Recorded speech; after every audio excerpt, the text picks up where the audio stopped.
Everybody, welcome to the 1804 show, chapter 2. I'm your host, Tyler Will, and this is the first 1804 history episode. And before I start, like, comment, subscribe to the YouTube channel. Hit that bell for future notifications, and here we go. I want to try something different, so that will be the wallpaper of this video later. But I wanted to talk about a tragic event that happened May 13th, 1985, in Philadelphia, Pennsylvania. And the location was 6261 Osage Avenue, where the local police department bombed an organization house on Mother's Day of that year, which 11 people was killed, including 5 children. And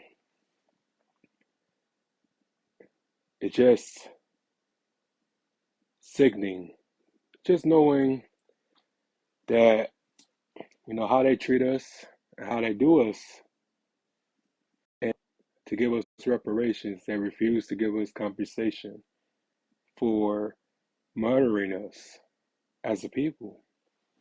And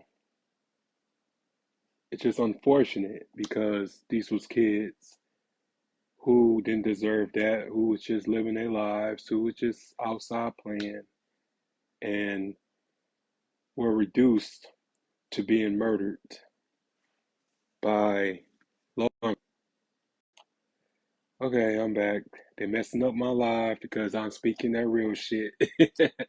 So, other than that, it just makes you think of just how many countless stories has this been, and us being American citizens, they would just murder you. You know what I'm saying? And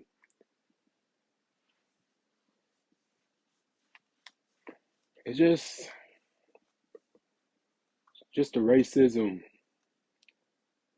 and all political. This was all planned.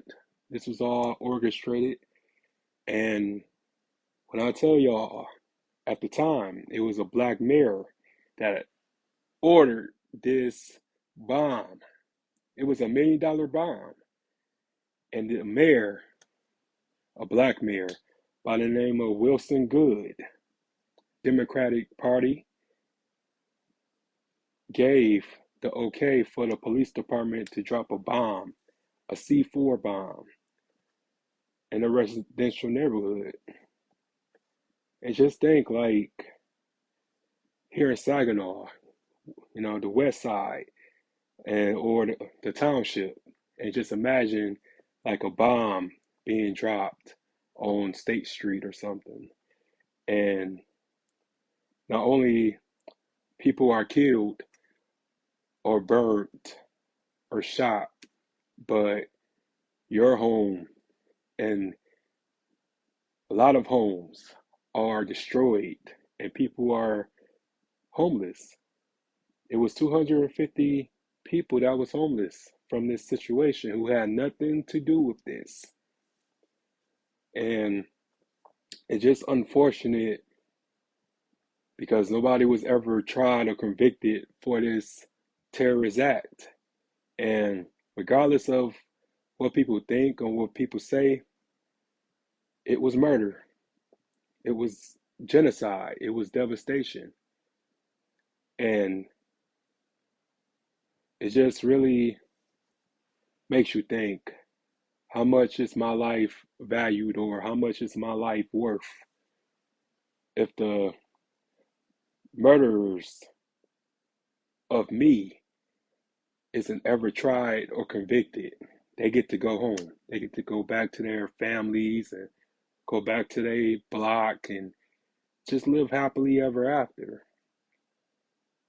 But this was just years and years of just police brutality. And the reason why this organization moved, because it was so many black people being killed at an alarming rate in Philadelphia, way more than New York City people. And you had a leader of John Africa and his followers who all joined together and just wanted to politicize their communities and patrol their communities. And the city had a problem with black people coming together. It's always been like that. Even from the first white mayor at that time, he didn't like the Move movement or the organization because they was being accused of having assault weapons and just committing crimes, and apparently they was evicted from their first home, because they had two locations. So the first location, they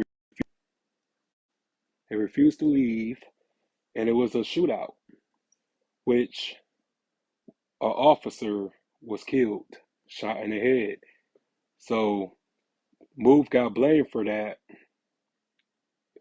officer being killed, but there was no evidence that it came from the Move movement. It also could have came from the police, or it could have came from an outsider or something. But apparently, the 9 people in Move was sentenced to 30 years to 100 years for killing that police officer, which was never no evidence. They just wanted to get rid of them.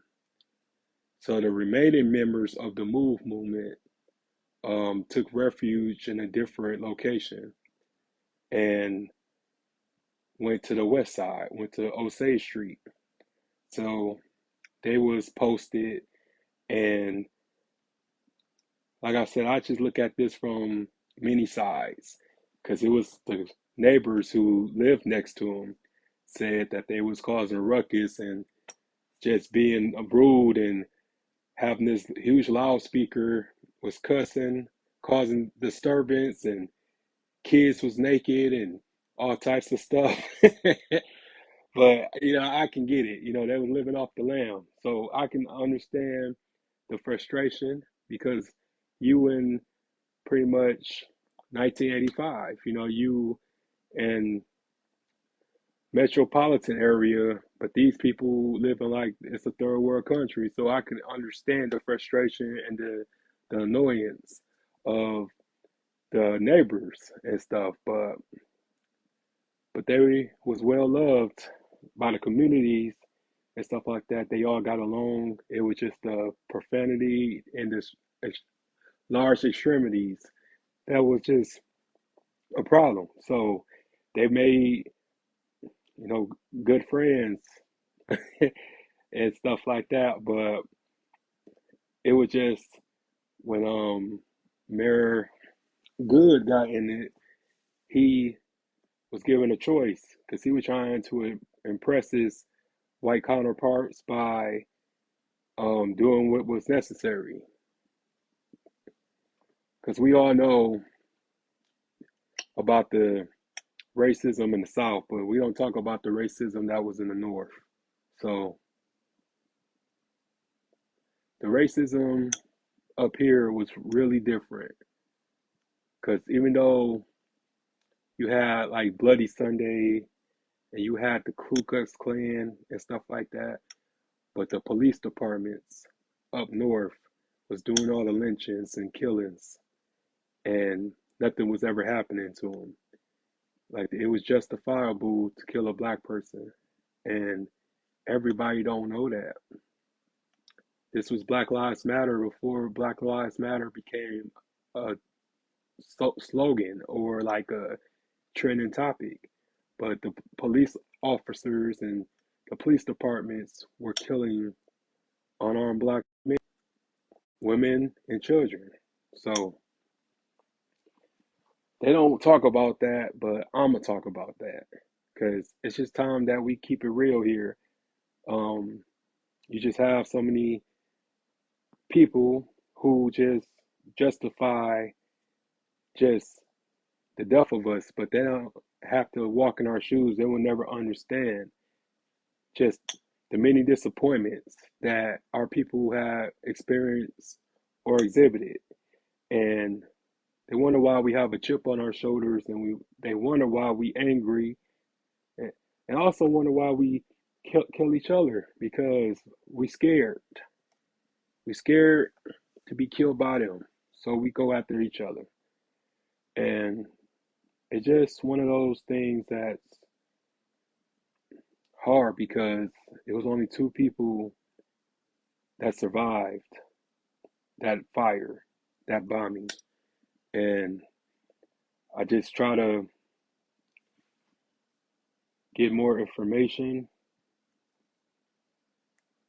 but it just was one of those things that occurred. It was like a civil war on that block. It was only a few hours. And they came in the morning, just like they always do. They always come when we sleep to attack us and stuff like that. Because they came at 5:35 in the morning to serve a search warrant.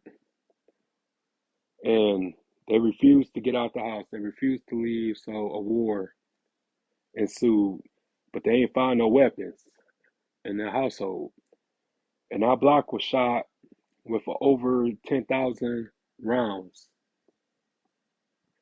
And how many times you gotta shoot somebody to get them out the house? And you talking about you trying to go there peacefully, like you literally shot up their entire block to the point that the police ran out of bullets. They had to go back and get some bullets because they ran out of bullets. That's how many times they were shooting.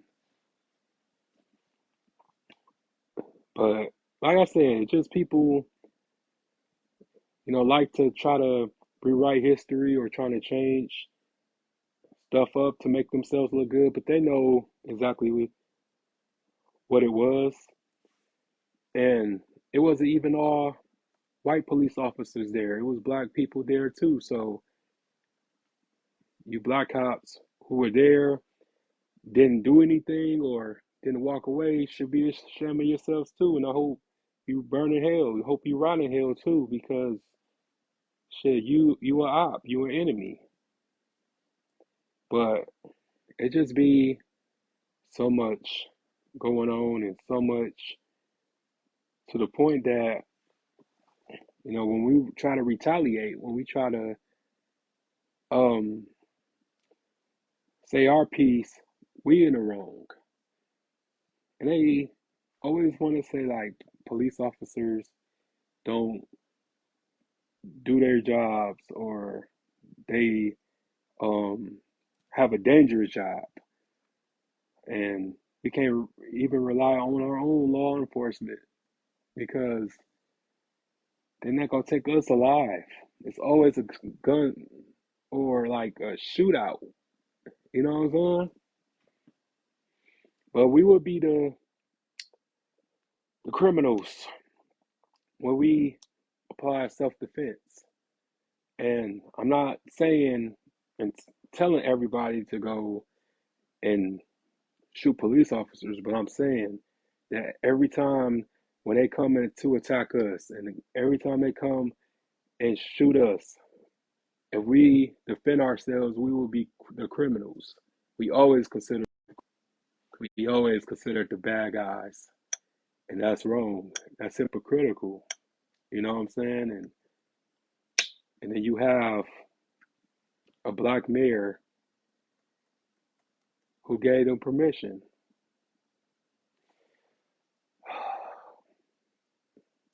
And it's crazy because it seemed like my name be appearing in these crazy ass stories, yo. I'm gonna read a little passage to y'all real quick. Mayor Good appointed an investigative commission called the Philadelphia Special Investigation Commission, chaired by William H. Brown III, commissioner, resigned in November 1985. In his speech the following year, he said that he was made a surrogate by good. Motherfucker always gotta have my name. Damn. And it's always an evil motherfucker with my name too. That's what I don't like about my name sometimes. But other than that, um, the woman who survived the fire, she was pregnant and she was convicted for 40 years. And then she got out 2016. And also the boy Mike, he ended up being placed in foster care, and the rest of the kids who survived were together. They was pushed in the system where they was beaten and just treated bad and stuff like that. But I just always try to like inform people and just inform our people, especially that you have no idea what we've been through, and just for that, y'all should care some more. Because when y'all don't care, it just makes y'all, and it make us as a whole look crazy, and make us as a people look crazy. And we gotta hold ourselves accountable sometimes. And oh yeah, almost forgot.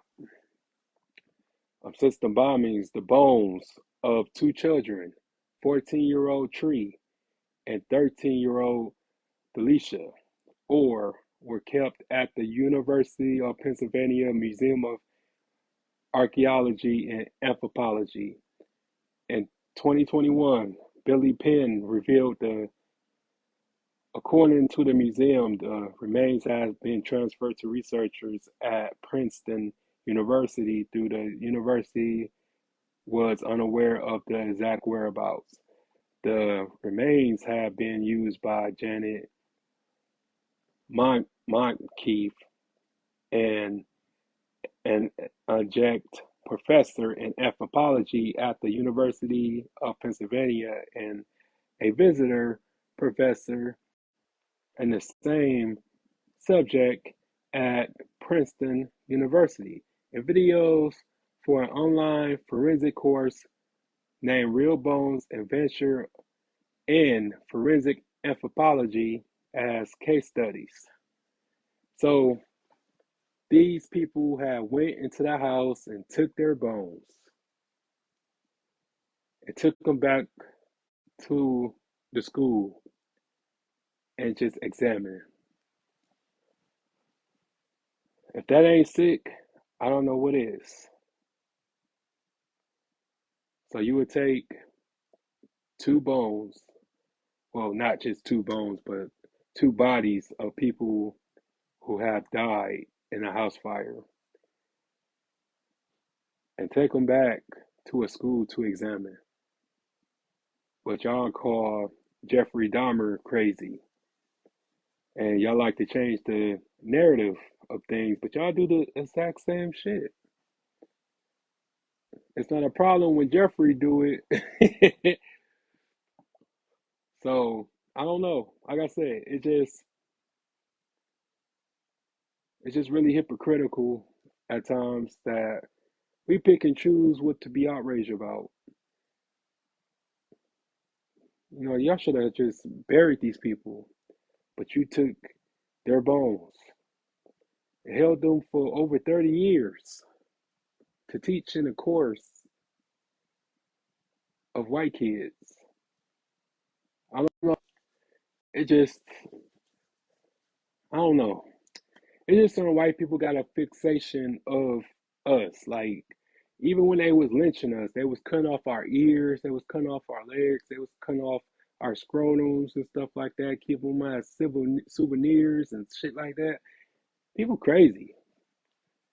But in conclusion of this episode, um, the Uncle Tom Mayer ended up getting a street named after him, but the move site ended up getting a city landmark out of it after 30 years since the massacre happened.